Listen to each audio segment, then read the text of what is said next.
Pois é, parece que vamos começar. Já estamos em direto para o Facebook, na página da Friends of Angola. Só obrigado a baixar o mínimo coisa a emissão, faz favor, aqui. Então, eu gostaria de cumprimentar a todos que nos acompanham. Muito boa tarde. Neste momento, como dizia, transmitimos para a página da Friends of Angola. Nos próximos minutos vamos refletir em torno do registro do projeto político para já, Servir Angola e o processo democrático a nível do nosso país. Deixa-me recordar que então esta é uma realização da Friends of Angola, uma organização internacional não governamental com estatuto consultivo especial, com o Conselho Económico e Social das Nações Unidas, cuja ação centra-se na defesa dos direitos humanos, a promoção da transparência e boa governação em Angola. O nosso convidado hoje é uma figura bastante conhecida na praça política nacional, considerado como sendo um dos adversários mais difíceis de superar em disputas eleitorais, dada a simpatia que granjeia até no seio de cidadãos apartidários. Falo do doutor Abel Epalanga Chivukuvuku. Vou fazer uma apresentação muito breve. Ele é político angolano. Nasceu a 11 de novembro de 1957, em Luvemba, na província do Huambo. Ingressou na UNITA em 1974, já fez diplomacia ao representar o partido nos países do leste europeu e junto da Organização das Nações Unidas. Em 1992, no início do multipartidarismo em Angola, foi designado secretário das Relações Exteriores da UNITA. Mais tarde, exerceu funções de deputado, tendo sido mesmo líder do grupo parlamentar da UNITA entre 1997 a 1998. Em 2001, concluiu a sua licenciatura em Relações Internacionais na Universidade da África do Sul, instituição onde 5 anos depois obteve um mestrado. Deixou em 2011 a UNITA, tendo fundado na sequência em março de 2012 a Casa CE, a Convergência Ampla de Salvação de Angola, coligação eleitoral, conseguiu introduzir a formação política no Parlamento com 16 deputados, entretanto, falhou a chegada à presidência da República. Em fevereiro de 2019, é afastado da liderança da Casa CE, na sequência, começou as demarchas que deram na criação da comissão instaladora do Para Já Servir Angola, em agosto do mesmo ano, que após tentativas de legalização, o político ouviu mais um não do Tribunal Constitucional de Angola, isto a 22 de julho, ao recurso interposto para a legalização do projeto político por supostas irregularidades no conjunto de assinaturas, ou seja, de acordo com aquela instância judicial, não estariam em conformidade com as que constavam nas cópias dos bilhetes de identidade. Doutor Abel Chivukuvuku, muito boa tarde, seja bem-vindo, é um prazer tê-lo aqui neste espaço. Muito boa tarde, quero em primeiro lugar agradecer o convite que me foi formulado pelo Friends of Angola e reiterar a minha disponibilidade para próximas ocasiões, no sentido de esclarecermos os nossos compatriotas. Também aproveito a ocasião para saudar todos os angolanos. Tenho plena noção de que vivemos todos momentos difíceis, de angústia, de desespero, mas cabe a nós todos, e com fé, contribuirmos para que possamos ter uma vida diferente. Muito bem. Doutora Abel, antes de olharmos para outras nuances que hoje constam deste nosso refletir em torno do país, vamos começar, claro está, pelo processo de legalização do seu mais recente projeto político, que é o Para Já. Um novo partido em Angola precisa de 7.500 assinaturas para a legalização. A sua comissão organizadora, de acordo com as informações que nos foram passando enquanto imprensa, apresentou mais de 20.000 assinaturas. Por que acha que o tribunal terá rejeitado essas vezes todas consecutivas a sua tentativa de registrar este novo partido político? O Para Já Servir Angola já é uma realidade na vida diária dos cidadãos. É um facto. Ela está instalada em todo o país, o Para Já está instalado em todo o país, todas as províncias, todos os municípios. E, portanto, é uma realidade da vida nacional. Falta-nos é apenas aquilo que na linguagem comercial diz seria o alvará. Agora, esse alvará, que é o processo de legalização, tem que ter em consideração o fato de que nós, Angola, ainda não somos um Estado democrático, somos um Estado em transição para a democracia. E um dos fatores que fazem com que não somos um Estado democrático é porque os órgãos judiciais não são apartidários, não são independentes, não têm autonomia. Dependem todos de orientações do partido no poder. Até porque o que nós fizemos é inédito. A lei exige 7.500 assinaturas. E numa primeira fase, nós tínhamos decidido introduzir 30.000. Para poupar trabalho ao tribunal, nós levamos 23.000 assinaturas em todo o país, de todo o país. Como é que se fazem as assinaturas? Fala-se com o cidadão, explica-se o propósito da organização da força política e o cidadão aceita ou não aceita. Uma vez o cidadão aceita, dá-se-lhe o formulário e o cidadão preenche o formulário. E, junto ao formulário, põe a fotocópia do seu bilhete de identidade. Esses dois documentos, fotocópia e bilhete de identidade e formulário, são levados às administrações municipais para confirmar que esse cidadão é residente naquele município, daquela província. E nós levamos tudo isso às administrações municipais.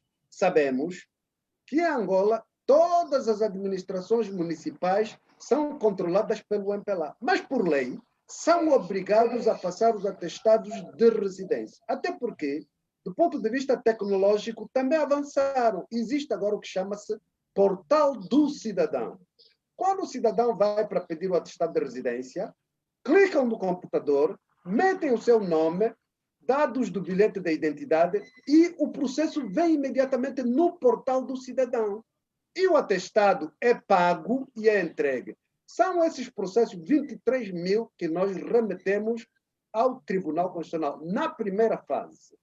Desses 23.000, o Tribunal depois chumbou irregularmente 19.000 e legalizou ou aceitou 3.900. O que foi uma total... Por que acha que houve esta irregularidade na rejeição das assinaturas da parte do Tribunal, doutor Abel? Receberam instruções do Bureau Político do MPLA, não é outra coisa. Até porque, e eu não falo assim no ar, até porque sabemos todos que nós somos angolanos. E entre nós falamos. Os tais juízes do tribunal são nossos amigos, alguns são familiares, e explicam.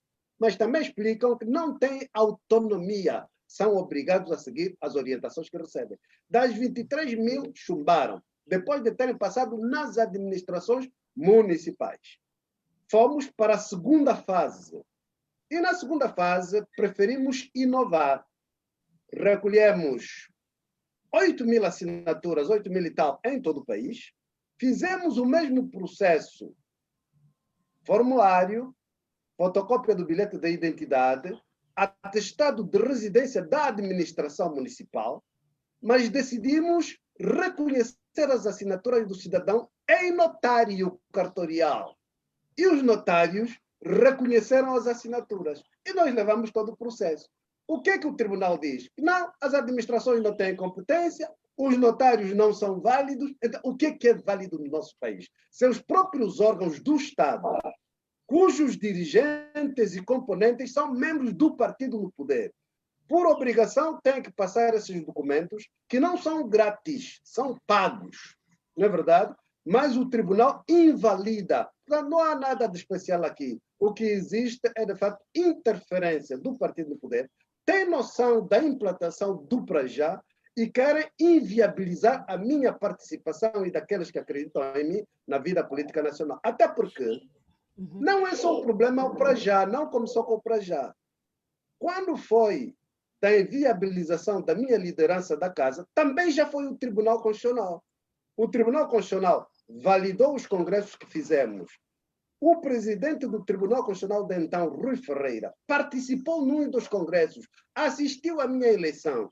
O tribunal recebeu os documentos dos congressos O tribunal fez a anotação. A anotação significa a aceitação dos documentos, estatutos, direção, órgãos, etc.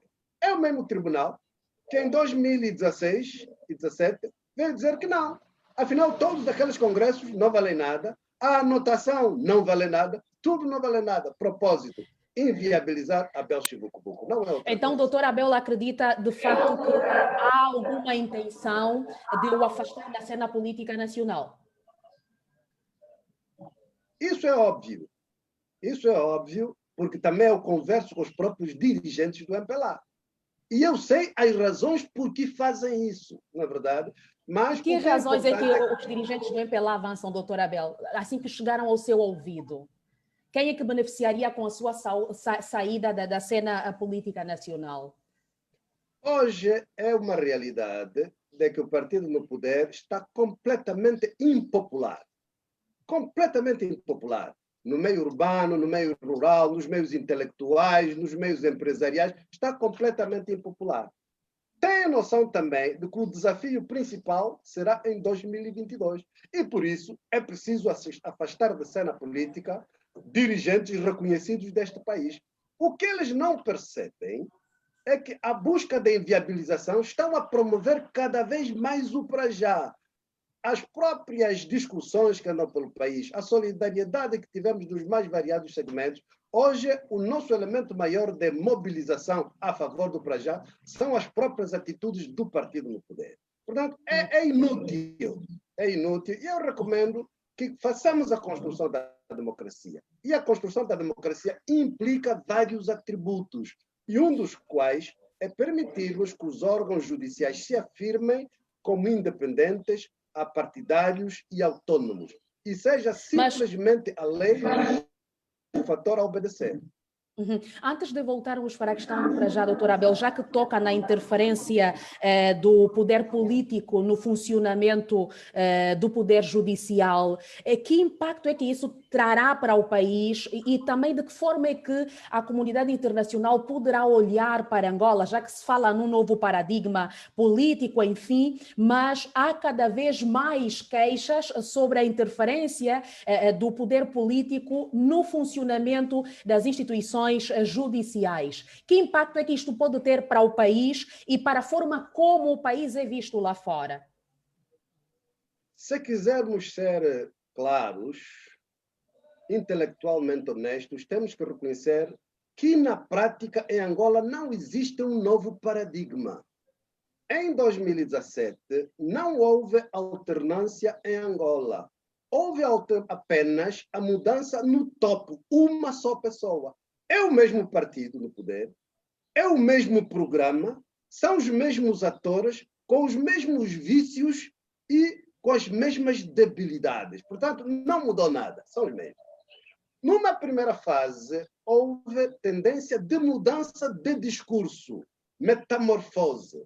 Mas o que conta não é a metamorfose do discurso, são as convicções, aquilo que nós acreditamos profundamente. E como eles, desde a sua essência, foram sempre totalitários, foram sempre autoritários, no essencial não mudou nada, mudou o discurso.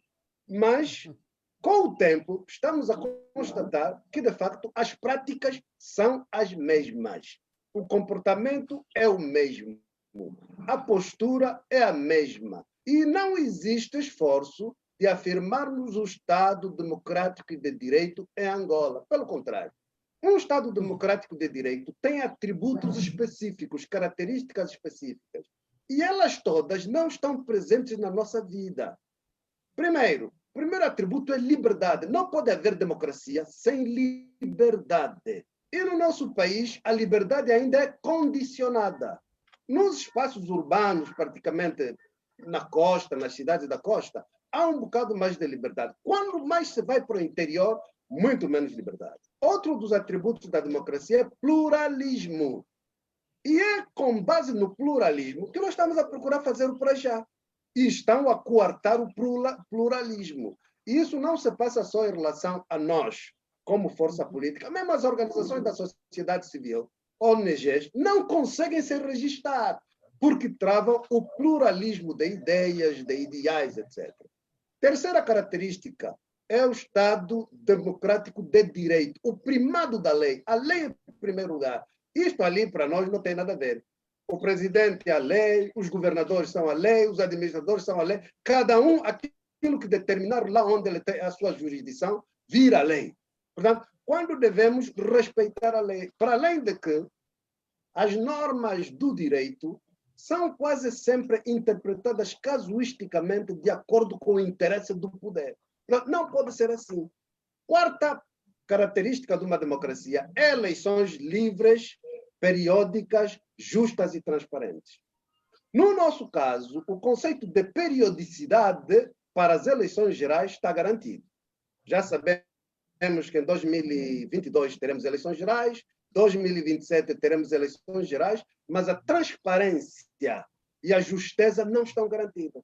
Até porque um dos indicadores dessa tendência de não respeitar os pressupostos de um Estado democrático está a ver com o debate que estamos a ter sobre as eleições autárquicas. Elas estão estabelecidas na nossa Constituição desde 2010. Já estiveram nas constituições anteriores, mas nunca tivemos eleições autárquicas. Em 2018, em Conselho da República, concordamos que as eleições autárquicas seriam em 2020. E 2020 está quase ao fim, não vamos ter eleições autárquicas. Não vamos ter por quê? Porque o MPLA tem medo de perder a hegemonia que tem neste momento nas administrações locais. E é por isso que estão a evitar eleições autárquicas este ano. O doutor Abel acha que o facto de não se ter aprovado a própria lei de institucionalização das autarquias e não se ter cumprido o anunciado em 2018 em Conselho da República pelo presidente João Lourenço, aliás, nos últimos dias, depois que se acendeu esta discussão, vimos, digamos, figuras proeminentes do MPLA, como o doutor Mário Pinto de Andrade e Américo Konunoka, a de facto pronunciarem-se em relação a este visível recuo do MPLA em relação à realização das eleições autárquicas. O doutor Chivukuvuku acha que ter sido, digamos, um pronunciamento não concertado, o executivo não ficou alinhado a este pronunciamento do presidente da República, terá sido uma iniciativa isolada, casuística, ou o que terá acontecido de facto em termos o presidente a anunciar uma data e com toda a veemência e, por outro lado, chegados a 2020, começarmos a ter outras figuras do executivo a defenderem justamente o contrário? Desde a independência, que o nosso país vive uma hegemonia total do poder do MPLA. O presidente da República é do MPLA. O vice-presidente da República é do MPLA. O presidente da Assembleia Nacional é do MPLA. Os juízes dos tribunais são do MPLA. Os 18 governadores da província são todos do MPLA. Os 164 administradores municipais são todos do MPLA e, simultaneamente, primeiro secretário das administrações municipais. Os 1.000 administradores comunais são todos do MPLA. Se nós tivéssemos as eleições autárquicas, ou quando as tivermos, esse domínio vai acabar. Vai haver maiores equilíbrios na gestão da administração local. Portanto, não estaremos a sobrevalorizar tanto as autarquias? Não, as autarquias, primeiro, é um pressuposto legal. Na verdade, a lei constitucional estabelece que tem que haver autarquias em Angola. Portanto, é legal. Se é legal, temos que cumprir. Por outro lado, é um fator de evolução do processo democrático, porque remete aos cidadãos o direito de se autogovernarem e, eventualmente, também pode melhorar a qualidade da governação dos nossos municípios. Porque, neste momento, e nos últimos 5 anos, eu dei 3 voltas a Angola, andei pelos municípios. E eu constatei que os administradores municipais, muitos deles não têm noção do que é ser administrador municipal. Confundem o administrador municipal com o ativista primeiro secretário do MPLA. Segundo, estão mais preocupados em agradar a hierarquia partidária do que agradar os cidadãos. Com eleições autárquicas, serão os cidadãos os mestres. Serão eles que determinarão quem fica e quem não fica. E o MPLA tem noção disso, que vai acabar a hegemonia do poder local. E então Então, não acha que o podiam MPLA estará a avançar. aproveitar-se desta dificuldade econômica que o país vive, agravada pela Covid, para inviabilizar as eleições autárquicas? É propositado todo este atraso? As dificuldades econômicas são uma justificação não aceitável. Nós temos crise econômica desde 2014, no entanto, fizemos as eleições gerais em 2017. A Covid, a pandemia da Covid, também é justificação não aceitável. A Covid é universal, é todo mundo. Cabo Verde vai ter eleições legislativas agora em outubro. Afinal, a Covid só está em Angola, não está em Cabo Verde. Não tem nada a ver. De um lado é incompetência, do outro lado é falta de vontade política. Porque o MPLA também desenhou esse programa de intervenção integrado dos municípios para tentar recuperar a imagem do MPLA nos municípios. Mais uma escola aqui, mais um posto médico aqui, mais uma casa do administrador ali, etc., para ver se recuperam. E é por isso, como o PIM atrasou, não é verdade? Estão a tentar dar um tempo, ganhar um tempo, para ver se a qualidade da administração melhora, para ver se a situação de adesão ao MPLA melhora, e nessa altura fazer as autárquicas só nessa condição. Não tem nada a ver. Até porque estão a evitar a discussão da lei de institucionalização das autarquias, estão a fazer o teatro e entreter as pessoas com leis subsidiárias. Então dá para discutir os símbolos dos municípios, dá para discutir outras leis sobre a remuneração dos munícipes, dos administradores, etc., dos autarcas, mas não dá para discutir a lei principal. Até porque tem um elemento fraturante na lei principal, que é o problema do gradualismo, em que o país está completamente dividido. O MPLA sozinho quer o gradualismo geográfico e todo o país quer o gradualismo funcional. Pronto, é isso. O que nós temos é um partido que sempre foi totalitário e autoritário. As circunstâncias da evolução do mundo e do país em 1989-91 forçaram-lhes a fazer a metamorfose. De repente, deixaram de acreditar no partido único que defenderam e fingiram-se grandes democratas. Não duvido que dentro do MPLA há democratas convictos, há patriotas, mas a essência do MPLA como organização política não é isso. E é por isso que nós temos os problemas de afirmação do processo democrático. Muito bem. E nós já lá vamos para o processo democrático com alguma profundidade. Voltemos muito rapidamente, doutor Abel, para o caso para já. Lembra-me que em conferência de imprensa no dia 30 de julho dizia ter, digamos, com este fechar de portas da parte do Tribunal Constitucional, dois planos essenciais. O primeiro seria apresentar um recurso extraordinário da decisão junto dos tribunais nacionais e gostaríamos de, antes de passar para o segundo plano que nos tinha anunciado, saber como é que anda o processo a nível dos tribunais nacionais. Nós, como eu já informei e anunciei, introduzimos no tribunal o requerimento de solicitação do recurso extraordinário, que é de lei, e que levaria imediatamente à anulação ou suspensão do acórdão do plenário e manteria legal a comissão instaladora e o prajá. O tribunal tinha um prazo, violaram um prazo, portanto é hábito deles, isso não é novidade, mas ontem, dia 20, fizeram-nos chegar um ofício em que nos pedem mais documentação, mais suprimento e mais esclarecimentos para esse recurso extraordinário. Deram-nos ontem 5 dias. E neste momento, esse ofício significa o quê? Significa que o acórdão do plenário continua suspenso, a comissão instaladora do Prajá e os órgãos do Prajá continuam legais, a equipa de advogados do Prajá vai preparar os esclarecimentos solicitados e a documentação adicional e vamos dar entrada no prazo de 5 dias, tal como ficou estabelecido pelo tribunal. Portanto, neste momento estamos assim e nós mantemos a nossa agenda de lutar pelo Prajá, porque tudo o que fizemos é legal. Se for necessário, levantamos mesmo o desafio por uma questão de credibilizar o próprio Tribunal Constitucional, levantamos o desafio. Ponham as assinaturas à disposição de organismos internacionais e nacionais independentes. Sociedade civil, entreguem para eles verificarem. Até porque o tribunal mostrou-se aberto a essa proposta?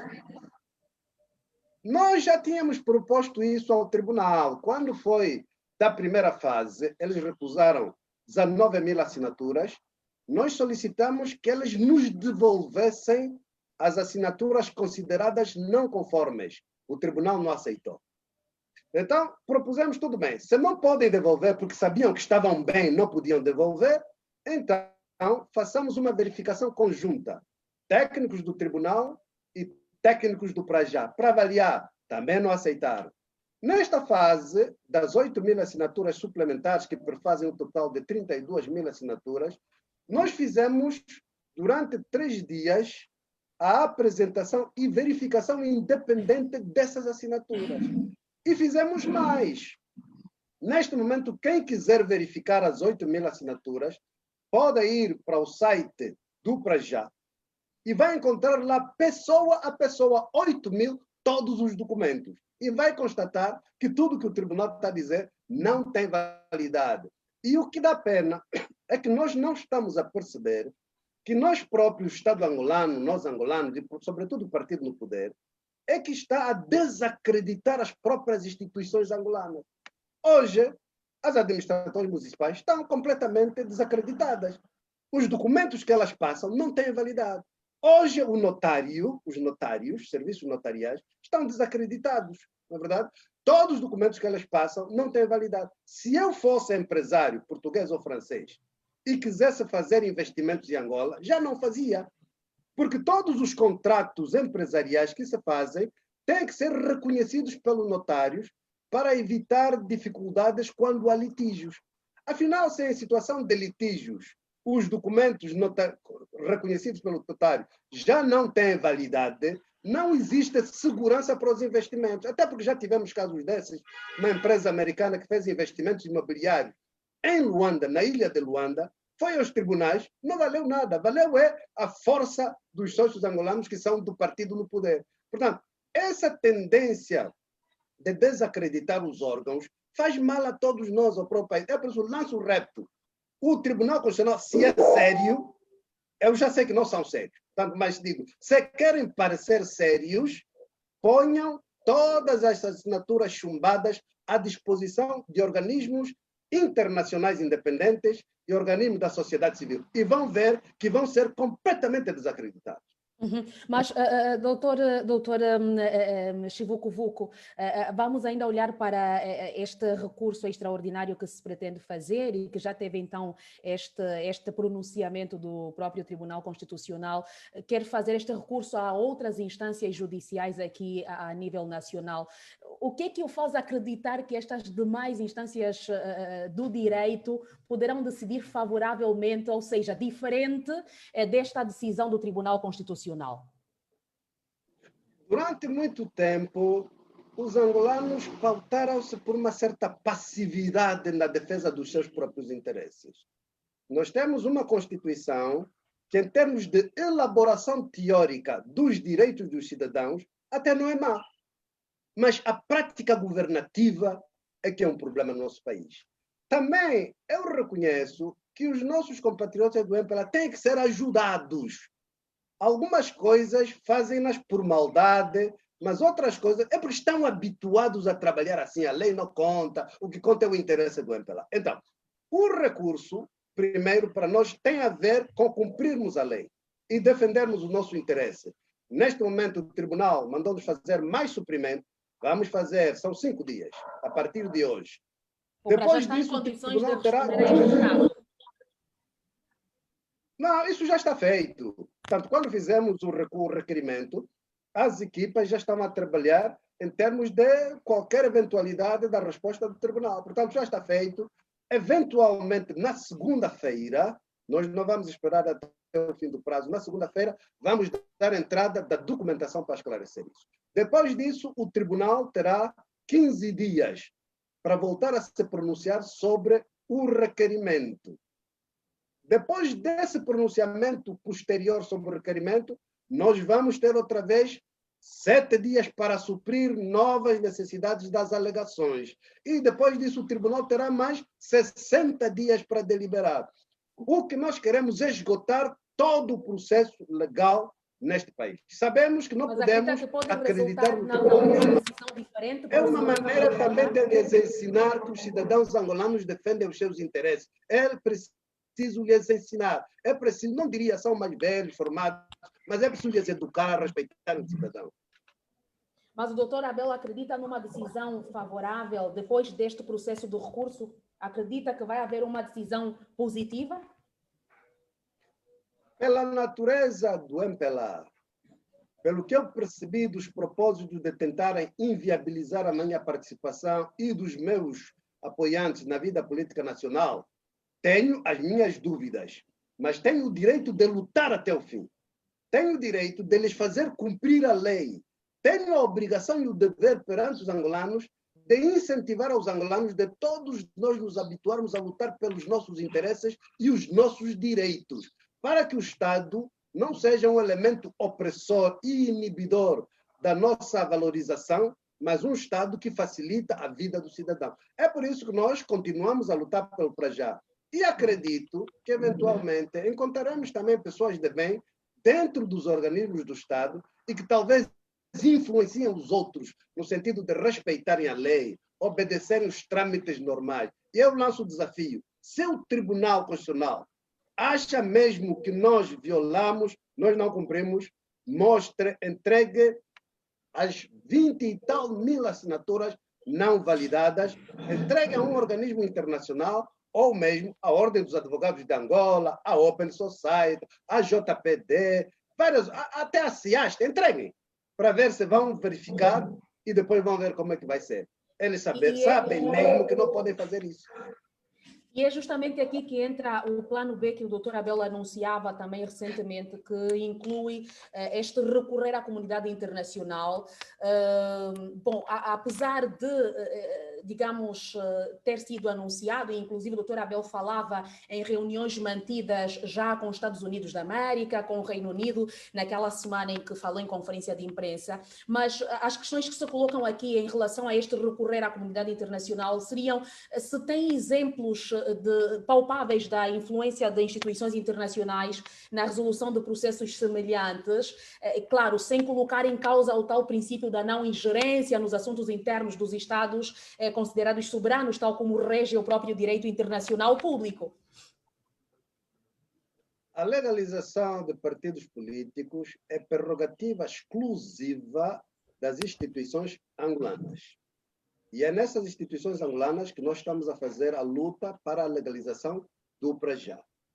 O recurso a instâncias internacionais não tem a dimensão de buscar legalização, porque essas instâncias internacionais não têm nem competências, nem prerrogativas que lhes permitam legalizar forças políticas em países. No entanto, essas instituições têm competências para garantir a observância dos direitos dos cidadãos. E aqui o que está em conta é o direito de um grupo de angolanos vasto que quer participar na vida política nacional e está a ser impedido. Não é verdade? Nós já temos um documento que foi solicitado por várias instâncias internacionais e que já enviamos nos nossos representantes nesses países e nesses organismos e provavelmente durante a próxima semana vão dar entrada nas Nações Unidas, na União Europeia, no Parlamento Europeu e, eventualmente, no Vaticano. Acredita que pode haver alguma influência em relação a isto? Como já disse, nós não buscamos, junto dos organismos internacionais, legalização do Prajá. Isso faz-se com o Tribunal Constitucional de Angola. Faz-se pedindo ao MPLA para não interferir nos processos do tribunal. Isto é legalização do Prajá. Mas a questão de abuso dos direitos dos cidadãos é uma questão universal, porque Angola subscreveu os vários documentos reitores desses direitos nessas várias instâncias. E Angola precisa de periodicamente provar que não viola esses direitos. E é isso que nós queremos provar, que no nosso caso concreto, tal como sido de vários outros angolanos, estamos a ser privados do nosso direito de participação na vida política nacional, para que Angola fique exposta e seja admoestada a cumprir os direitos dos cidadãos. É isso simplesmente que estamos a fazer. Neste momento, tudo o que nos pediram é informação. E nós produzimos toda essa informação e enviamos. Ainda não deram, os documentos não deram entrada nas instâncias internacionais, estão ainda na posse dos nossos representantes no exterior. Suponho que na próxima semana darão entrada nas Nações Unidas, na União Europeia, no Parlamento Europeu e, eventualmente, no Vaticano. Uhum. Doutor Abel, passemos para dois cenários eventuais, antes de olharmos para o processo democrático. Se eventualmente o Prajá for reconhecido pelo tribunal, depois deste processo de esgotar todos os meios existentes, através deste recurso extraordinário, há condições de avançar para as próximas eleições gerais de 2022 da parte do Prajá? Em primeiro lugar, eu quero manter fé de que os órgãos institucionais, particularmente o Tribunal Constitucional e o MPLA, reconsiderem a postura e legalizem o Prajá, porque temos todas as condições, cumprimos com todos os pressupostos. E continuamos dentro dos marcos da lei a lutar pelos nossos direitos. Portanto, número 1. E é por isso que nós estamos a fazer todas as exigências, estamos a cumprir todas as exigências que o Tribunal Constitucional está a nos colocar, tal como colocou ontem. Na verdade, até segunda-feira vamos dar entrada de mais novos documentos. Mas isso não devia ser dúvida de ninguém. O Prajá hoje já é uma realidade nacional. E o próprio MPLA, pelos seus atos, tem feito grande publicidade do Prajá.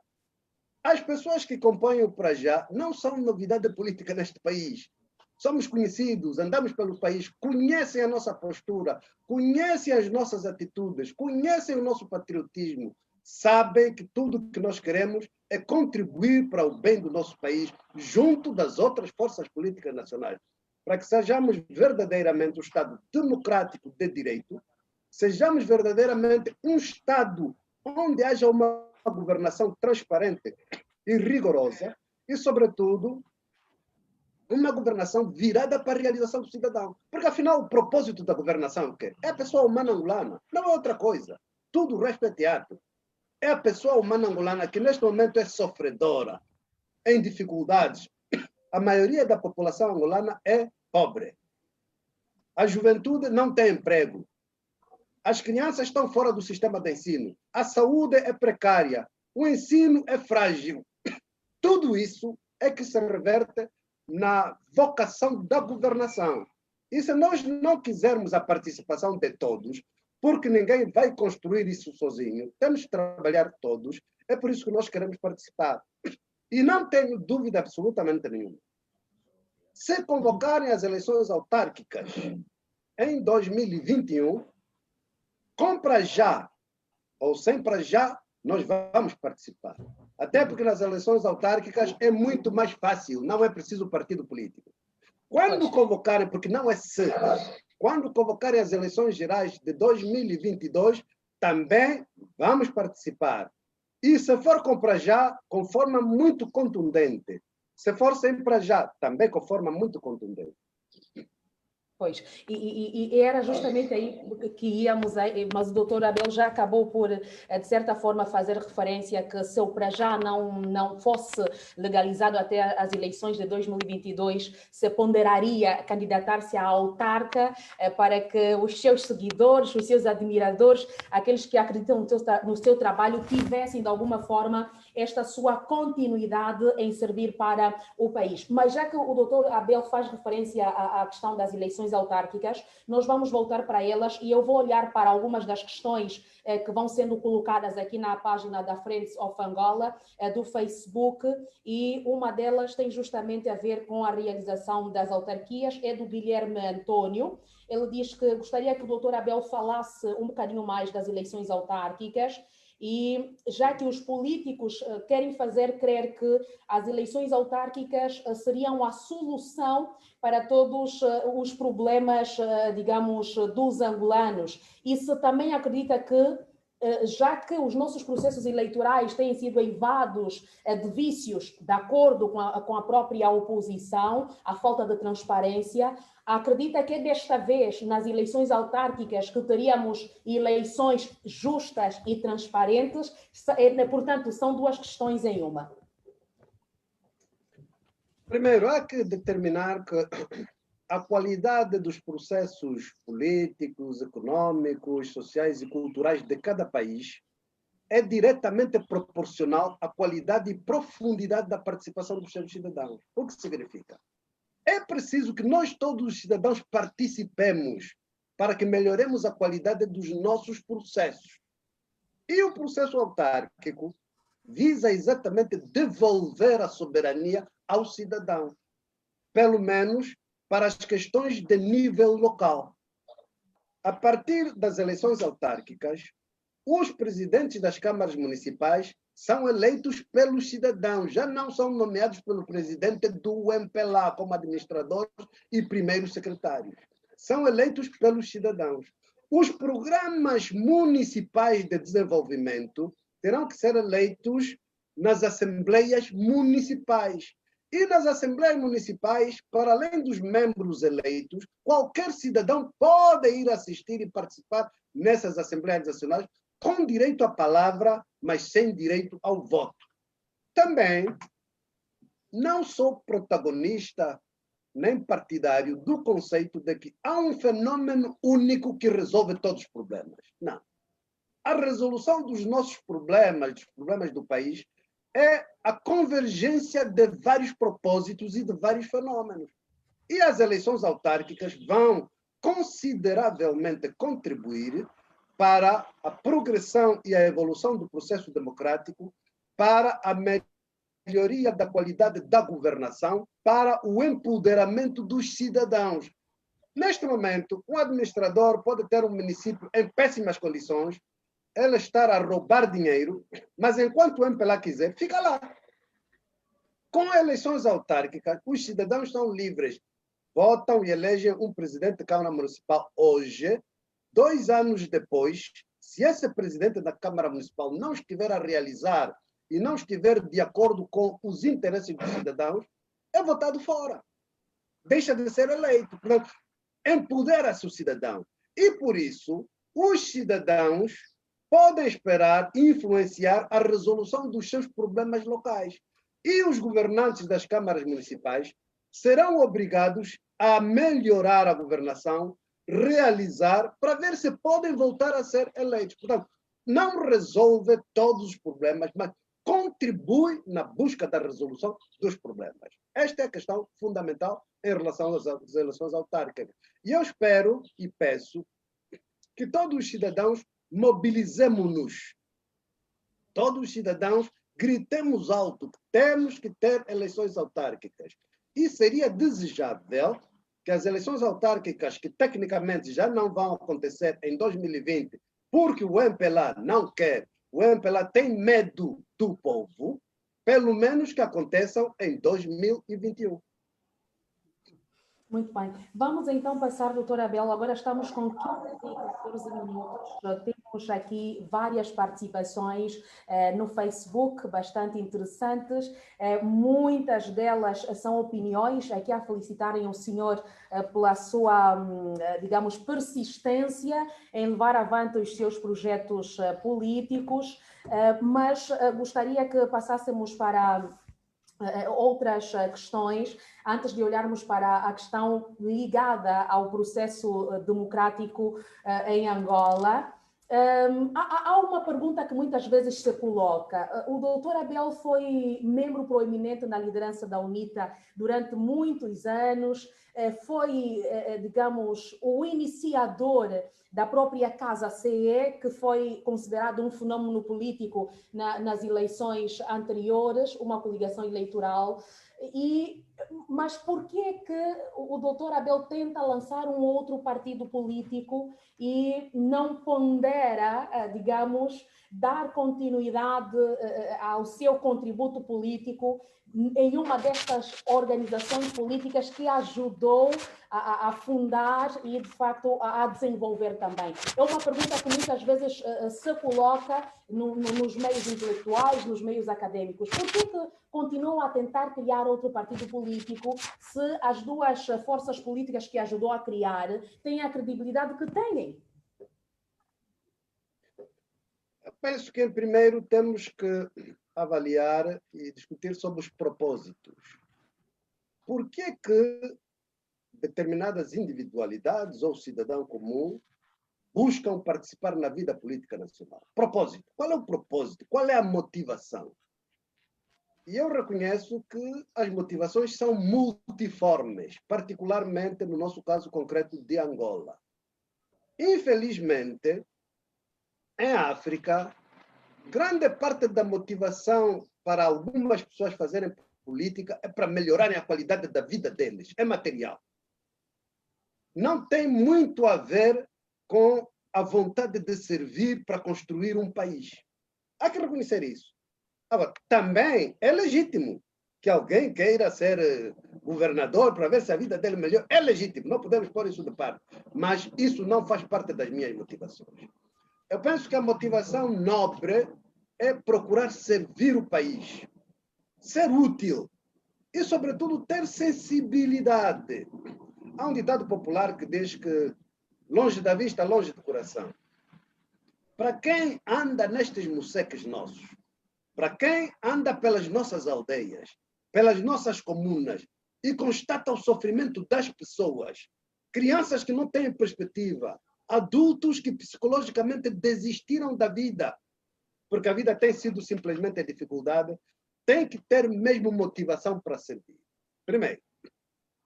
Segundo, o meu entendimento é que quando buscamos servir, o propósito é servir o país, não é servir os partidos políticos.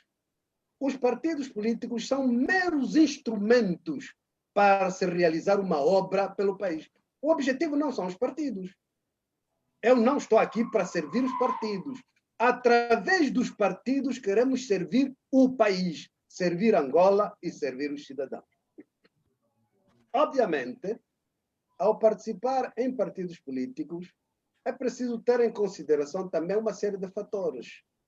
Convergência de valores, convergência de propósitos, convergência de uma visão sobre Angola, qual é o ideal. As pessoas têm que estar de acordo sobre algumas coisas. É verdade que a natureza humana e o espaço de diferença são fundamentais para a complementariedade e para podermos buscar o melhor de todas as opções, não é verdade? Mas o mais importante é constatarmos que não é pelo partido A, B ou C que se avalia a qualidade de prestação, mas o propósito, a motivação e as convicções que se tem. No caso concreto da organização Casa C, eu não saí. Não é verdade? Eu fui corrido pelo tribunal. O tribunal é que determinou que eu já não devia aparecer porque era independente. Portanto, não foi minha vontade. Mas respeitei e não estou arrependido de ter feito, não estou arrependido do papel que eu tenho hoje. Pelo contrário, haja-o para já e vamos ver como é que vai ser o cenário político em Angola em 2022. Como é que o doutor Abel acha que será o cenário político em 2022? Eu já expliquei que o para já, que ainda não tem alforria legal, já é uma realidade da vida dos cidadãos. E os cidadãos sabem avaliar o papel de cada um de nós. Os cidadãos têm a percepção clara das motivações que cada um de nós tem. Na verdade, a ideia de que não, os cidadãos são amorfos, não têm noção do que querem, não é verdadeiro. A ideia de que os políticos sabem o que os cidadãos querem não é verdadeiro. O cidadão, mesmo aquele que não for letrado, tem noção porque tem noção da experiência dele de vida. E é por isso que o para já só está a ser inviabilizado porque os que têm o poder de o viabilizar têm a noção de que será uma força política relevante para a vida política do nosso país. E o que deviam ter em consideração é que quanto mais forças políticas relevantes tivermos, melhor para o nosso país. Até porque não devia ser o Tribunal Constitucional o crivo que seja o cidadão, o crivo que seja o povo. É por isso que volto ao desafio. Se o tribunal acha mesmo que é verdadeiro, lhe desafio, entreguem só os papéis a uma organização internacional ou nacional. Entreguem a Ordem dos Advogados, entreguem a CIASTE. E a CIASTE que mete ali pessoas a ver, as igrejas, e vão ver que, afinal, os papéis estão completamente ajustados e muito bem elaborados. Certamente os seus admiradores e simpatizantes, doutor Abel, estando a militar numa outra ou noutra força política, quererão saber o que o Prajá traria de novo para o cenário político angolano e que influência teria direta na melhoria da situação social e econômica do país. Primeiro, é preciso ter uma noção de que temos visões diferenciadas do nosso país. Há pessoas que acham que o país está bom assim. Há pessoas que acham que as pessoas estão bem. Olha, Há nós que achamos que o país não... Há pessoas que acham, como nós, que o país não está bem. O processo democrático não está positivo. Nós somos ainda um país em transição para a democracia. A governação não está boa, em termos de visão e em termos de prestação e utilização dos recursos. O atendimento ao cidadão comum ainda não é o mais adequado. E é por isso que temos mesmo que servir. Agora, para além disso, há diferenças na visão, na postura e nos comportamentos. Tudo isso diferencia, até porque somos todos seres humanos iguais, mas todos diferentes. Não há duas pessoas completamente iguais, não existem. Somos seres humanos iguais, porque somos humanos, mas cada um tem as suas características próprias. E cada um deve dar o seu contributo a esse país, aceitando-nos uns aos outros, mas cada um com a sua identidade, com a sua visão, com os seus propósitos. Este é que é o fenômeno que pode engrandecer o nosso país. Aceitarmos-nos uns aos outros. É não excluir, aquele não dá para participar, aquele fica atrás, aquele não. Não, isso que seja a vontade dos cidadãos. É por isso que volto a fazer o apelo para que as instituições públicas cumpram com o seu papel constitucional. Não fiquem todas politizadas e partidarizadas. Não estarão a fazer o bem para o nosso país. E queremos esperar que, como são também pessoas angolanas que vivem os mesmos problemas que nós vivemos, portanto, ajustem-se, mudem as coisas negativas e evoluam para o positivismo. E assim, nós próprios podemos almejar um país melhor e contribuir todos para a evolução positiva do nosso país. O doutor Abel falava aqui na questão do processo de democratização do país e é parte do nosso tema, já falava numa democracia em transição. Quer descrevê-la para nós? Democracia em transição pressupõe que todas as características de uma democracia não estão presentes na nossa vida cotidiana. Já expliquei que nós não temos ainda liberdade garantida. As liberdades são várias. Liberdade de reunião, liberdade de manifestação, liberdade de circulação. Aqui em Angola não existe liberdade de manifestação, por exemplo, garantida. Não é verdade? Portanto, temos que evoluir para a garantia das liberdades fundamentais da pessoa humana. Já expliquei que, em termos de pluralismo, também temos dificuldades. Aliás, é por isso que o Prajá está com dificuldades, porque não queremos aceitar o pluralismo. Já expliquei que nós temos o problema da não respeito ao primado da lei. Cada governante, ele próprio é a lei. As leis são desrespeitadas. Portanto, enquanto a lei não for o fator determinante para a ação, também não teremos democracia neste país. Temos o problema da qualidade das nossas eleições. A periodicidade está garantida, mas as características de justeza, transparência e lisura não estão garantidas. Temos que evoluir para isso. Temos o problema de que nós temos uma administração pública completamente partidarizada. Os funcionários públicos são todos do partido no poder, na maioria. E quando houver alguns que não são, não conseguem promoção nas suas carreiras, não conseguem evoluir, porque têm que ser do partido.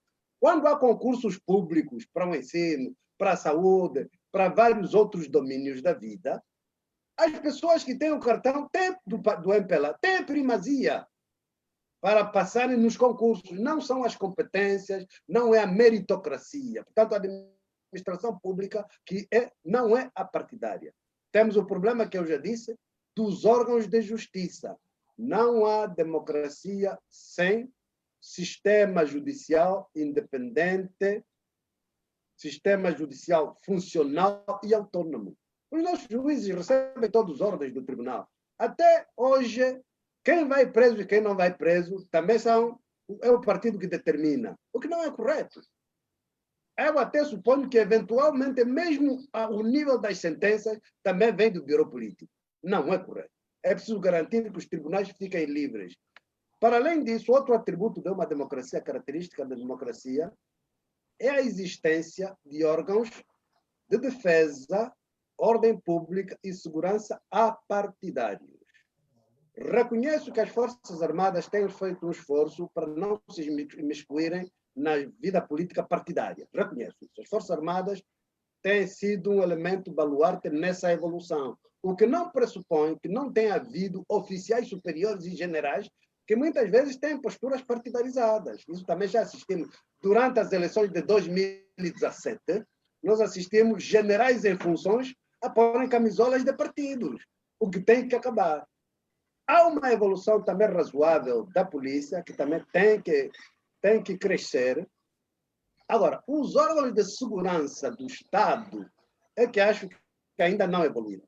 Ainda tem a mentalidade antiga de perseguir jornalistas, perseguir políticos, perseguir padres, perseguir o que não é correto. Portanto, em termos de democracia, há atributos. E nós temos que fazer com que esses atributos sejam presentes na nossa vida cotidiana. Só assim que teremos um processo democrático aceitável. Agora, nós todos temos que trabalhar para isso.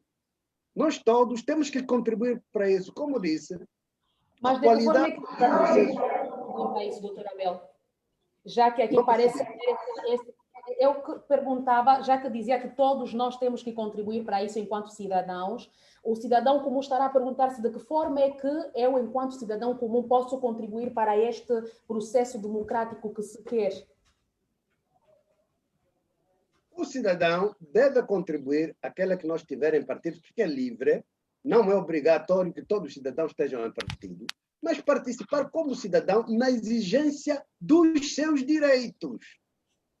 Fazer com que aquilo que vem estabelecido na Constituição seja cumprido. Exigir, não é verdade? Tem que estar indignados com os abusos da governação, nas províncias, nos municípios, nas comunas. Portanto, obrigar para que aquilo que está escrito teoricamente na Constituição seja um facto de vida. Como já disse, a qualidade dos processos políticos, econômicos, sociais e culturais de cada sociedade ou país é diretamente proporcional à participação. Se os cidadãos estão apáticos e nós aqui, há um bocado de lateral, isso é o que estamos com ele, deixa só, vamos ver. Não! Cada um tem que agir lá onde está no seu ângulo de ação. Cada um tem que exigir que as entidades cumpram com o seu papel. E assim estaremos todos a contribuir para a mudança qualitativa dos nossos fenômenos. Se ficarmos apáticos, não vai dar. Já que estamos a falar ainda do processo democrático, deixa-me só agradecer também aqui o senhor João Micelo da Silva, que nos vai também enviando as suas questões, algumas das quais também aqui já acopladas às que preparamos a partir da província de Benguela. Agradecemos também a sua participação. Um agradecimento especial também ao senhor Malik Chaka, que é antigo líder do Millennium Challenge Corporation, uma agência federal dos Estados Unidos da América, que vai também enviando aqui as suas questões. Na verdade, estamos a ser assistidos pelo mundo e, claro, aqui no Facebook com muitas frases de apoio, muitas manifestações de admiração, enfim, e outras questões que, se ainda tivermos tempo, poderão ser colocadas ao Dr. Chivuco Vuco. Mas voltando à questão do processo democrático, como é que o Dr. Chivuco Vuco, digamos, analisa a democracia interna a nível dos partidos políticos? Existe? Nós temos que perceber a evolução dos processos democráticos em África. grande parte dos processos democráticos em África não foram iniciados por convicção. Foram metamorfoses forçadas por fatores endógenos e exógenos. O que é que eu quero dizer? Quando nós tivemos a vaga das independências nos anos 60, alguns deles conquistaram a independência como estados constitucionalmente democráticos. Passado algum tempo, houve a viragem. Os líderes africanos acharam que não, os povos africanos não estavam preparados para a democracia. Partido único é que era a fórmula adequada. A maioria dos partidos africanos, com exceção de poucos, o Senegal, o Botsuana, as Ilhas Maurícias, muito poucos, todos os outros foram para o partido único, justificando que a África não estava preparada. Não é a África que não estava preparada, são os líderes que não estavam preparados para aceitar a diferença, aceitar a complementaridade. Depois, nos anos 90, com a queda do Muro de Berlim, ficou desqualificado o sistema autoritário de ordem marxista-leninista e levou a uma vaga das independências. Houve países em que houve mudança e transformação. Muitos.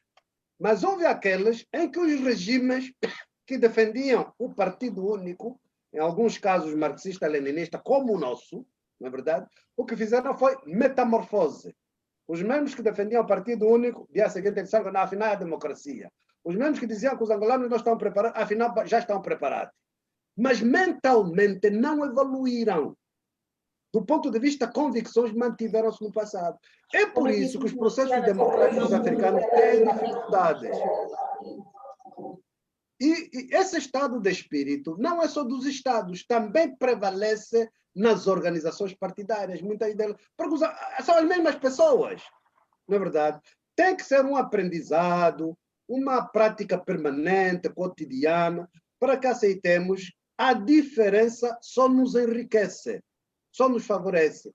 E não vai haver evolução se não houver liberdade. A evolução das sociedades tem como pressuposto básico a liberdade.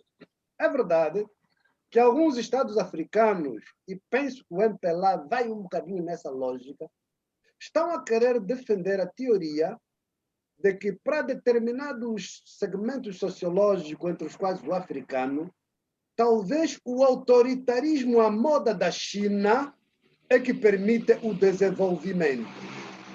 Quando eu defendo a teoria de que o desenvolvimento é fator resultante da liberdade das pessoas, para que as pessoas libertem a sua energia, a sua criatividade e contribuam para a evolução das sociedades. Sem liberdade, tudo é condicionado. E é por isso que, tanto a nível dos Estados africanos, precisamos mesmo de evoluir, na verdade, como a nível das organizações partidárias internamente também precisamos de evoluir. E talvez é um bocadinho esse resquício da mentalidade autoritária que faz com que os partidos tenham muitas dificuldades de afirmação interna e haja tantos distúrbios nas organizações político-partidárias. Uhum. Há uma questão que vem dos Estados Unidos da América, do Sr. Malik, que ainda tem a ver com essa questão dos partidos políticos, mas ele pergunta se o Dr. Abel, neste processo todo de legalização do Prajá, tem tido o apoio dos seus colegas na oposição. Eu reconheço e agradeço particularmente o apoio do Bloco Democrático, que tornou claras as suas visões, as suas posições sobre isso, e também o apoio e solidariedade da UNITA. Os outros partidos, acho que sentiram uma conveniência, a tendência de chumbar o Prajá, por causa do medo da competitividade do Prajá, por causa dos receios do surgimento de uma força que vai se afirmar de forma extraordinária. É mais isso. No entanto, reconheço dessas duas forças políticas, a UNITA e o Prajá, foram solidários conosco. E eu agradeço a todos eles. Ainda o senhor Malik quer saber de que forma é que a Covid-19 terá, digamos, condicionado o exercício da atividade política, particularmente a sua. Significa, nós aqui muito cedo, adotamos, nós, quando digo nós como Estado angolano, adotamos medidas de restrição, medidas de condicionamento que, de fato, impedem a possibilidade de aproximação de uns e outros. Também é verdade que, quando surgiu o Covid, o processo de legalização do Prajá já estava muito avançado. Nós já tínhamos as 30 e tal mil assinaturas todas recolhidas, que essas sim obrigavam a proximidade junto do cidadão. O que eu defendo é que o processo democrático não devia ficar todo ele condicionado. E ponho outra vez em questão, Cabo Verde também tem Covid. É um país pequeno, mas com muito mais casos do que Angola, mas vai ter as eleições autárquicas, vai ter as eleições gerais legislativas em outubro. Não impediu, não travou. E é por isso que nós também deveríamos encontrar fórmulas de abrir, mantendo a necessidade de garantir a saúde pública, a sanidade, etc., etc., mas podíamos muito bem também organizar as eleições autárquicas este ano. Tecnicamente, já não acredito que seja possível. Mas, de facto, com o Covid... Como? Como é que seria possível avançarmos para as eleições autárquicas, digamos, a olhar para esta conjuntura toda nacional que nos envolve em termos monetários? Passe aqui o termo. Aliás, tivemos um orçamento geral do Estado revisto, que foi projetado acima das expectativas e que agora teve que se rever na Assembleia para se refazer as formas de materialização deste orçamento geral do Estado e que certamente, digamos, boa parte das receitas que suportariam também a própria realização das eleições autárquicas viria do orçamento geral do Estado. Como é que seria possível avançarmos para as eleições nesta conjuntura? Angola é um país com enormes potencialidades. A primeira potencialidade fundamental são as pessoas. E é por isso que eu não concordo com esse debate que existe por ali de muitos governantes que acham que a riqueza principal de Angola é o petróleo, são os diamantes. Não é verdade. A riqueza principal de Angola são os seus cidadãos, que é um fator inesgotável. A Angola teve sempre enormes recursos naturais que foram, ao longo dos anos, subaproveitados. Angola, ao longo dos anos, teve recursos até durante o período de 2006 até 2013, o que se discutia no mundo é que Angola tinha dinheiro a mais e não tinha capacidade de gestão destes recursos. O nosso problema não é falta de dinheiro, isso é teatro. O nosso problema é a dificuldade de definirmos prioridades. O nosso problema é a dificuldade de utilizarmos judiciosamente os recursos que temos. E a nossa dificuldade é utilizar os recursos de acordo com a lei. Dou-lhe um exemplo. Temos dinheiro para fazer o programa integrado de intervenção municipal, que até nem fez parte do Orçamento Geral do Estado numa primeira fase. Foram verbas fora do Orçamento Geral do Estado. Então, se há dinheiro para isso, não há dinheiro para fazer as eleições autárquicas. Nós tínhamos a moeda Kwanza. Houve vontade de tirar uma cabeça de lá e deixar só outra cabeça. Mudamos o dinheiro. Era prioridade. Angola não podia continuar a funcionar com as notas que havia. Podia, mas gastamos dinheiro só para mudar o dinheiro. Gastamos dinheiro para mudar o dinheiro. Era prioridade? Não era. Tantas coisas que nós fazemos por ali que nem faz sentido. Nem faz sentido. Portanto, o nosso problema não é falta de recursos. São as mesmas coisas que se inventam de um momento para o outro. Sempre tivemos dinheiro para dar cartões de eleitores aos cidadãos, mas já não tínhamos direito para dar bilhetes de identidade aos cidadãos. O problema é definição de prioridades que o país tem, não é verdade? Portanto, em termos de recursos, se nós quisermos fazer as eleições autárquicas, Angola tem recursos suficientes. O que há é, não sabemos usar os recursos, esbanjamento, roubalheira, e não haja dúvidas de que supostamente existe uma luta contra a corrupção. Pode ser que estamos a fazer algum esforço, mas O que nós nos apercebemos é de que ainda continua a moda antiga. O esbanjamento, os desvios. É por isso que todos os dias apanham-se governantes a fazerem coisas feias. Então não acredita nas problema desta luta contra a corrupção, doutor Abel? Como? Não acredita neste processo de combate à corrupção levado a cabo pelo Presidente da República? Já que fala em suposta luta.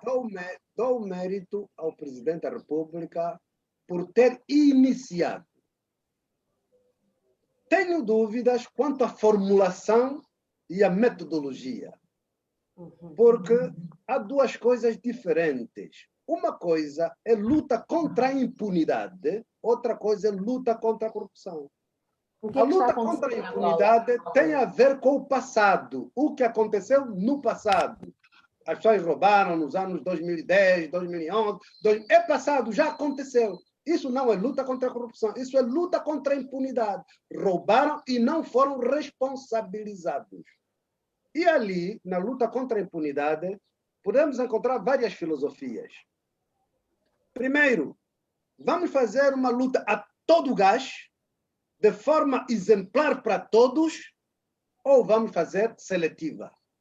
Se for exemplar para todos, tenho dúvida se a máquina do MPLA resiste. A maioria dos governantes, a níveis diferenciados, tocaram nos recursos do Estado. Uns mais do que outros. E, eventualmente, isso redundaria também em alguma instabilidade. Se for seletivo, também é injusto. Tocamos quem? Por quê? Será que é pelo volume dos valores subtraídos? Então tem que se formular. Aqueles que subtraíram a partir de um certo volume para cima são responsabilizados. Os que foram de um certo volume para baixo não são responsabilizados. Para manter a estabilidade. Mas tem que haver clareza, porque senão vai ser dizer por que o Tomás e não o Manuel Vicente? Por quê? Não é verdade? Por que é o governador da província tal e não o governador da província tal? Por quê? Por que o doutor acha que está a acontecer de uns e não de outros? Isso é que tem a ver com a luta contra a impunidade, o passado. Não é verdade? Respeito e admiro a coragem do presidente por ter iniciado isso, sabendo ele da podridão do MPLA. Sabendo ele da podridão do MPLA. Tendo noção, porque ele até declarou que quem conhece é que pode melhor fazer essa luta, porque ele conhece a podridão do MPLA. E ele está fazendo bem essa luta? Agora, é o que estou a dizer, a formulação da luta contra a impunidade tem que ser clarificada. Se é universal, todos que tocaram. Cria instabilidade e tem efeitos eventualmente negativos. Se não é universal, tem que haver uma filosofia que determine. É o nível da roubalheira? É a responsabilidade que as pessoas ostentavam? Alguma coisa para as pessoas não se sentirem injustiçadas. Por que eu e não o Joaquim? Por que o Fernando e não o Antônio se roubamos juntos? Não é verdade? Portanto, isso é uma coisa. Luta contra a impunidade. Outra coisa é a luta contra a corrupção. Luta contra a corrupção é para frente. É para o futuro. E isso implica instituições sérias para essa luta. Isso implica normas e leis para essa luta. Isso implica penalização universal. Quem quer que toque. Portanto, as pessoas precisam de ser esclarecidas que, em relação ao passado, temos que ter prudência. Se quisermos vasculhar tudo, quem é que vai sobrar? Só vamos sobrar nós da oposição, que nunca estivemos lá. Os outros serão um problema. Agora, para o futuro, é que temos que definir uma filosofia universal. Ninguém mais toca. Doutor Abel. Como? Esta filosofia universal de combate à corrupção devia estar assente sobre quais pilares? Pilares, primeiro, é legalidade. A luta tem que ser baseada em leis, não é olhar para as pessoas. Segundo, instituições. Instituições vocacionadas para essa luta contra a corrupção. Há muito tempo que se vai discutindo em Angola a existência ou não, a necessidade ou não, de uma alta autoridade contra a corrupção. para que não seja o executivo uma alta autoridade independente contra a corrupção. Outras instituições, por exemplo, a África do Sul tinha optado por criar uma polícia específica, chamavam Scorpions, que é só polícia de luta contra a corrupção. Investigações, etc, etc. Nós estamos a confundir tudo. A polícia judiciária, a PGR, faz tudo. Investiga os que roubaram galinha, investiga os que bateram no outro. Quer dizer, tudo, está tudo misturado. Do ponto de vista institucional, será a melhor fórmula. Estou a dar o exemplo da África do Sul, que tinha optado por ter um organismo específico só de luta contra a corrupção. Instituições. Portanto, regras, instituições e práticas e sensibilização. Isso é que tem que ser a luta contra a corrupção, porque nós temos dois fenômenos. Luta contra a impunidade é para o passado, o que já aconteceu. Luta contra a corrupção é para o futuro. Qual das duas dimensões é prioridade? Eventualmente todas. Que filosofias para cada um dos domínios é que tem que ser diferente? E eu gostaria de aqui acoplar muito rapidamente, estamos mesmo a caminhar para o fim desta nossa conversa, temos várias questões do Facebook colocadas e outras que preparamos, mas já que estamos a falar da luta contra a corrupção em Angola, gostaria de acoplar uma questão e queremos a avaliação do Dr. Abel. Uma das questões de bandeira do Presidente da República, para além da luta contra a corrupção, é também a luta contra o nepotismo. E, na verdade, em tempos, muito recentemente acompanhamos o julgamento de Zeno dos Santos com os seus pares, porque Zeno dos Santos esteve em frente do Fundo Soberano, e temos estado a acompanhar também, de facto, processos movidos pela justiça angolana contra a empresária Isabel dos Santos, devido à sua passagem pela Sonangol. E tudo isso consequência deste colocar de parentes próximos na governação do país. Mas recentemente correm informações em como terá chegado à administração da Bodiva uma das filhas do presidente João Lourenço.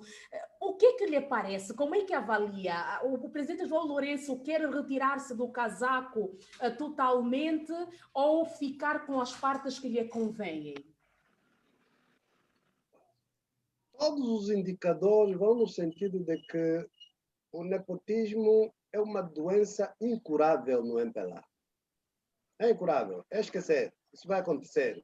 É incurável. Há vários níveis e tanto do ponto de vista de cargos, como do ponto de vista das oportunidades econômicas. O indivíduo é governador de uma província, a primeira coisa manda o filho montar uma empresa de construção civil, o outro sobrinho manda fazer uma empresa de limpeza, o outro sobrinho uma empresa de jardinagem, e tudo na província está na família. Até porque, do ponto de vista psicológico e mental, nós angolanos também somos culpados disso. Porque, do ponto de vista mental, quando alguém é nomeado governador da província tal, que lhe festança na família, sai champanhe, entra champanhe, cada primo vê que é o primo, agora chegou a nossa hora, vamos resolver os nossos problemas. E esse governante também vai com a mentalidade que, como não sei quanto tempo tenho de governação, tenho que aproveitar todas as oportunidades. O que é na província? É preciso construir. Então tem que meter um filho ou um primo para fazer a empresa de construção. E os contratos vão para ali. O que há na província? É limpeza do lixo. Mais um parente para a limpeza do lixo. O que há na província? Portanto, este é um problema transversal em todas as estruturas do MPLA. Que eu penso que temos que encontrar uma maneira de discutir e encontrar fórmulas para privilegiar a meritocracia. Quando digo meritocracia, isso não pode significar que um parente de um dirigente não pode exercer cargos, senão também é exclusão. Na verdade, também tem o direito. Mas, em função de meritocracia, concursos, apresentou-se que é melhor, etc, etc. No entanto, quem está no topo, ou os que estão em posições de relevo, é que tem que ter prudência. Chama-se prudência para se defenderem melhor de tudo isso. Até porque... Falta essa prudência ao presidente João Lourenço? Até porque eu constatei que muitas vezes os governantes são vítimas dos atos de bajulação dos seus subordinados. O que quer dizer? Pode ser muito provável que até o presidente João Lourenço não tivesse intervido, mas a ministra que quer ficar nas boas graças do presidente, pumbas, nomeou. Agora, cabe ao presidente ver como é que vai fazer. Mas, nisso tudo, o mais importante é encontrar mecanismos de meritocracia, porque o nepotismo é uma doença incurável no MPLA. Neste caso particular, houve ou não imprudência da parte do presidente em aceitar que a filha ocupe tal cargo, já que se fala numa jovem que acabou a sua formação recentemente? Não sei, não tenho conhecimento dos dados de como é que as coisas correram, mas que não fica bem o presidente na figura depois de tudo o que aconteceu. E seria bom que, para a proteção da própria imagem dele, voltasse atrás. Não custa nada voltar atrás, não é verdade? Não sei se é ele, não sei se a ministra quis agradar, quis bajular, na verdade, e tomou aquela decisão. Agora, que o problema é transversal, e até seria bom que um investigador qualquer investigasse no governo, no elenco, quem é primo de quem é irmão de quem, e vão ver que talvez a situação é mais grave do que se pensa sobre a filha do presidente. Uhum. Nós temos várias questões aqui das pessoas que nos estão a acompanhar e uma delas tem a ver com o dossiê Cabinda e Lunda Norte, doutor Abel. E esta questão diz o seguinte: como pretende, bom, caso chegue à presidência em 2022, como é que poderá reduzir as tensões entre o governo angolano, o povo de Cabinda e da Lunda Norte, que são ricos em petróleo, em diamante e outros recursos naturais, mas que, na verdade, reclamam destas dificuldades sociais e econômicas desde que o país é país independente? Nós temos que fazer uma avaliação filosófica, sociológica do que é Angola. Angola é um Estado-nação ou é um Estado-nações? O MPLA, quando diz que um só povo, uma só nação, defende o conceito de que Angola é um Estado-nação. Eu defendo que Angola é um Estado-nações. É um Estado com uma diversidade multiétnica tal, com valores, com hábitos, com costumes, com tradições diferentes dos vários povos. É um Estado-nação. Temos que reconhecer e aceitar isso. Em primeiro lugar. Não vale a pena. Como angolanos, somos todos angolanos, mas somos povos, vários povos. Os bacongos, os umbundos, os quimbundos, os chocos, os limbis, vários povos. Somos Estado-nações. Primeiro fator a ter em consideração. Segundo fator a ter em consideração, nós somos um Estado vasto, do ponto de vista extensão territorial. E o modelo de governação que nós definimos excessivamente centralizado no governo central e na figura do presidente, para um país tão vasto, não funciona. Se Luanda é que tem que decidir uma escola em Kakongo, Luanda é que tem que decidir uma escola em Baza-Congo, Luanda é que tem que decidir uma pequena escola no Saurimo, não faz sentido. Um país vasto como o nosso, um país multiforme como o nosso, precisa de encontrar elementos vastos de descentralização política e de aceitação da afirmação de identidades locais. Aceitação isso. Não vale a pena ter medo. O que é que isso significaria, doutor Abel? Eventualmente, muitas destas reivindicações é porque determinados povos e determinados segmentos territoriais se sentem, em certa medida, machucados com a presença e determinação do poder central em todas as coisas da sua vida. Não é verdade?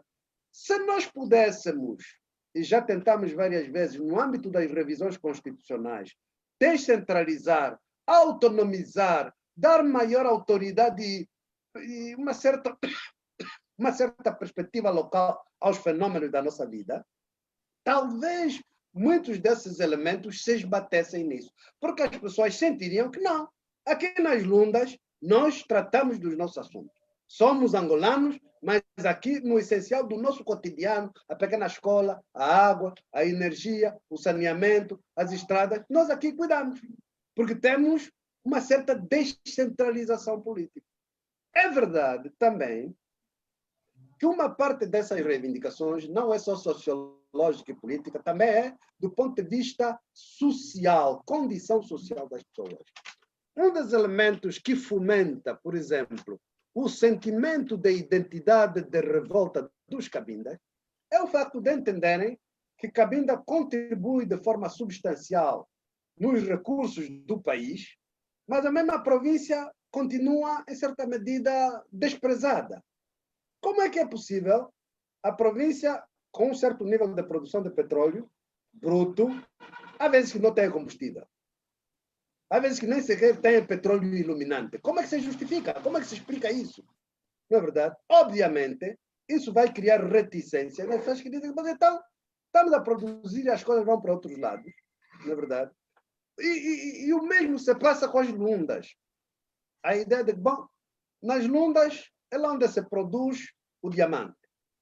Mas as clínicas da empresa diamantífera estão em Luanda.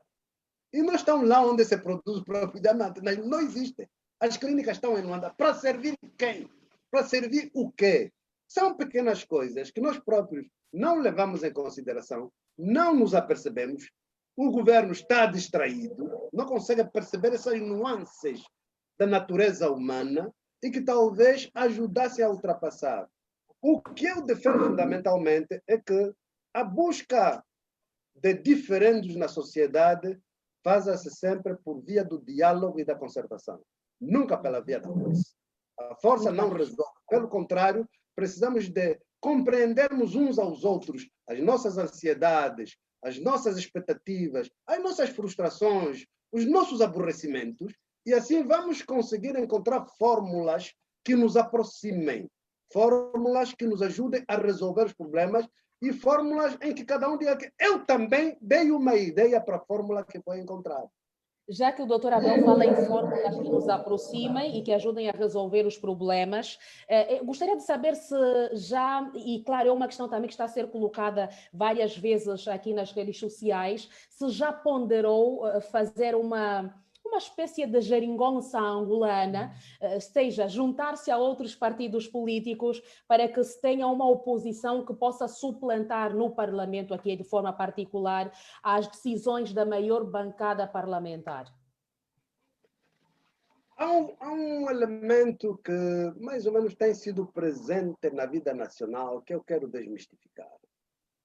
Há uma percepção de que o Mano Abel ou é presidente ou não aceita mais nada. Não tem nada a ver. Não é esta a verdade? Tem muito valor, não tem muito valor. Eu não fui presidente da UNITA, não é verdade? E participei na vida da UNITA durante mais de 30 anos.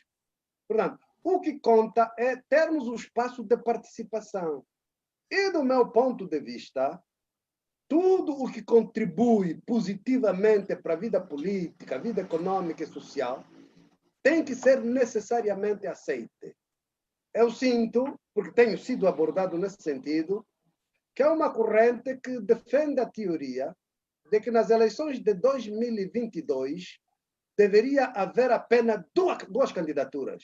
Uma do MPLA e uma de toda a oposição com a sociedade civil. Eu defendo. Não me interessa quem passe à frente. Estariam dispostos para isso? Não me interessa quem passe à frente. Se isso ajuda o país, contribui para melhorar a qualidade dos nossos processos políticos, por que é que nós vamos fazer? É o que eu já defendi. O fundamento da nossa participação tem que ser a motivação. Qual é a nossa motivação? Se a nossa motivação é contribuir, não podemos todos ser primeiros. Um fica primeiro, outro fica segundo, outro fica terceiro, outro fica quarto. Não é por ali. Se a vontade é contribuir, participar. O importante é que vejamos, de entre nós todos, quem está em melhores condições. Se é o Adalberto, que passe à frente. Se é um Gonda, que passe à frente.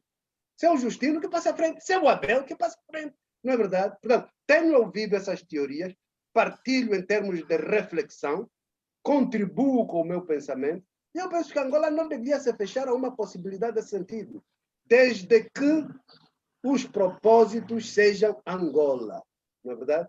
Desde que o propósito não seja só ter um lugar como deputado ou ter um lugar como ministro. Pelo menos eu já provei que o lugar de deputado não me faz moça nenhuma. Fui eleito em 2012, não fiquei lá. Fui eleito em 2017, nem sequer fui tomar posse. Na verdade, o que eu quero é contribuir. E seja qual for a fórmula que encontrarmos todos juntos, na verdade, se chegarmos à conclusão que serve melhor Angola, então tenhamos a coragem de assumi-la, ponhamos os nossos egos um bocado de lado e etc. E vamos todos contribuir.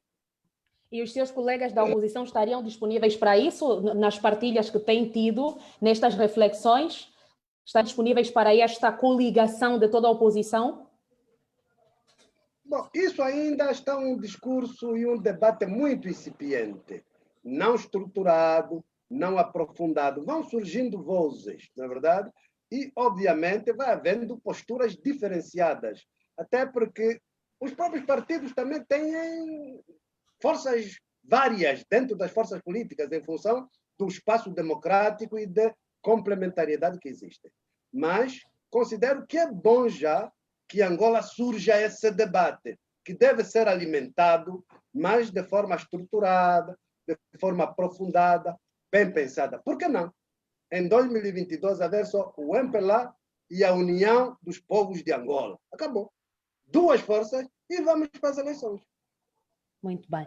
Doutor Abel, eu devo mesmo agradecer por estes momentos que esteve aqui a falar sobre este processo de registro do para já e também aquilo que se tem estado a acumular ou não em termos de crescimento democrático em Angola. Certamente há vários temas que gostaríamos de lhe colocar, mas este encontro foi justamente para sabermos sobre o ponto da situação em relação ao para já e em que ponto acha que estamos em termos de processo democrático. Antes de encerrar, gostaria de lhe questionar se tem alguma questão que gostaria de fazer referência, que talvez não terá constado das nossas perguntas, ou seja, que queira acrescentar nesta conversa. Um ponto que acha importante, que não deve passar despercebido.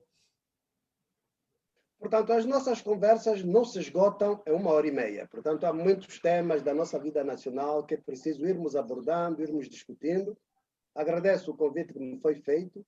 Sei que teremos um outro encontro, num outro formato, com Friends of Angola, virado para os Estados Unidos. Mais uma vez, estou disponível. Mas quero deixar uma palavra para todos os angolanos.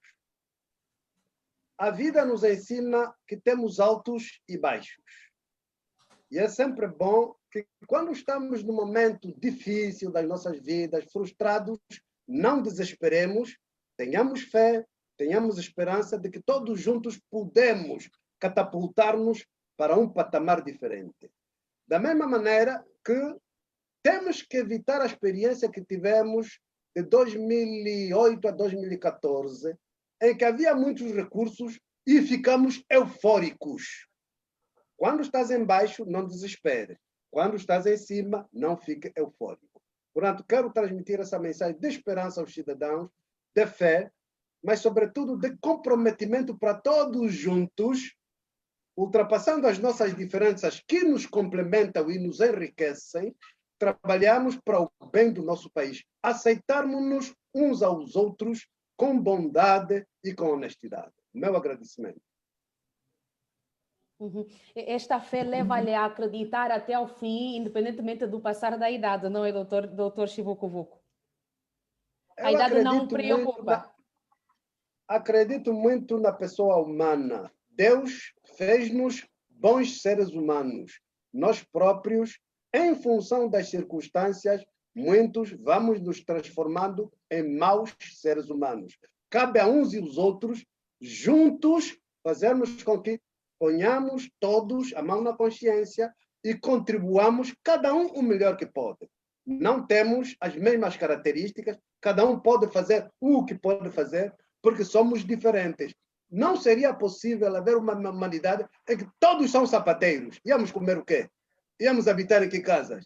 Tem que haver o sapateiro, tem que haver o engenheiro, tem que haver o médico. Somos complementares uns aos outros e assim fazem-se as sociedades.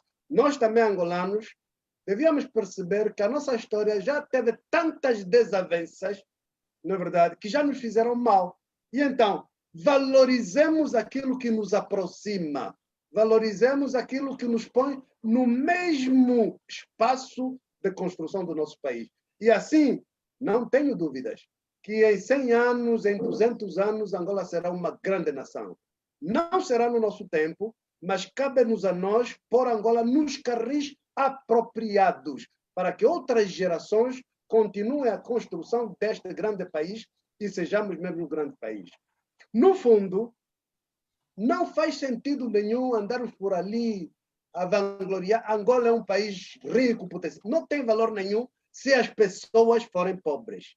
Porque o que conta não é Angola no sentido abstrato, são as pessoas, os cidadãos. No dia em que pudermos dizer não há mais nenhuma criança fora do sistema de ensino, então deveremos estar felizes. No dia em que estivermos dizer a maioria da juventude tem emprego, devemos estar felizes. No dia que podemos dizer o funcionalismo público, os trabalhadores ganham de forma digna para aguentarem as suas vidas, devemos estar felizes. No dia que pudermos dizer que combatemos as endemias, temos um sistema de saúde aceitável, universal e funcional, então devemos estar felizes. No dia que pudermos dizer que vale-me mais ir passar férias no Cubango, no Namíbia ou em Benguela do que ir no Rio de Janeiro, podemos estar felizes.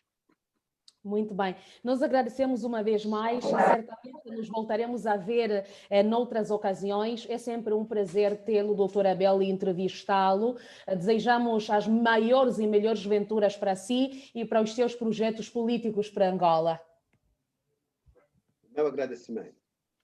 Deixa-me também agradecer a si que esteve aí desse lado a acompanhar-nos por meio da página do Facebook da Friends of Angola. Nestes minutos que estivemos a olhar para o registro do projeto para já servir Angola e o processo democrático no país, com uma figura conhecida no teatro político nacional, o Dr. Abel Chivucovuco, que então lidera a comissão instaladora desta que se quer afirmar como uma das forças políticas na oposição angolana. Nós voltamos a estar juntos numa próxima oportunidade.